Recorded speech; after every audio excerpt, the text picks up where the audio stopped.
Is it common for Russia to play both sides against the middle? Yes. What you need to understand about the Russians is there is no ideology at all. They're just in the business of, Vladimir Putin is in the business of trying to create chaos everywhere. So you've looked at this closer than anybody I know. You believe Fusion GPS is actually backed by the Russians. They're trying to find dirt on Trump. You believe this Russian lawyer, Natalia, is working with the Russians. She has been introduced to Don Jr. by a business partner of the Trump, saying the Russian government's behind you. They want to help you. You need to meet with this lady. That's kind of interesting. So WikiLeaks and the DNC and Podesta's email. Do you have any doubt it was the Russians who actually stole the DNC documents and Podesta's emails? Well, I rely on the 17 intelligence agencies of the United States government. Is that something you think they would do? Of course. The Russians will do anything they can get away with, and even stuff they can't get away with. All right, interesting. Do you know Paul Manafort? I do not.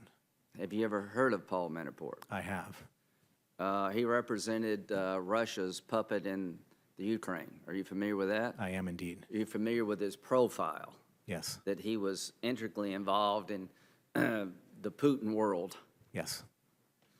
Do you think Russia would see him being campaign chairman for Trump as a great opportunity? Well, I can't imagine that they wouldn't have seen it as a great opportunity if he was intimately connected to their puppet in Ukraine.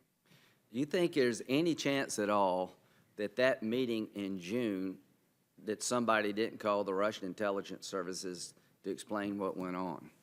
I'm sorry, who's calling? Okay, the meeting in Trump Tower. Right. Do you think, what's the likelihood that meeting took place and the people in the meeting didn't call the Russian intelligence services about how it went?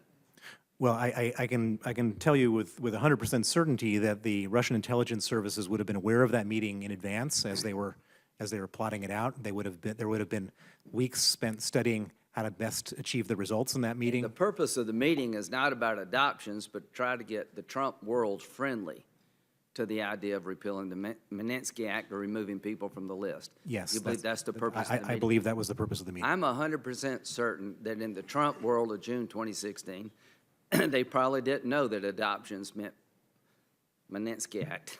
Trust me, I don't think they knew that. But it was pretty clear that once you got into the meeting, what they were actually talking about. Well, I don't know that anyone's state of mind other than the Russian state of mind. Can you imagine this lady, this Russian lawyer, not bringing up the Magnitsky Act? No, she brought up the Magnitsky Act. That was the only thing that she's interested. That was her main life project. Do you think her biggest motivation was to make sure Americans can adopt Russian children, or to repeal the Magnitsky Act? To repeal the Magnitsky Act. If you follow her Twitter feed, she never mentions adoptions once. She mentions me very negatively and the Magnitsky Act very negatively, many dozens of times. So one of the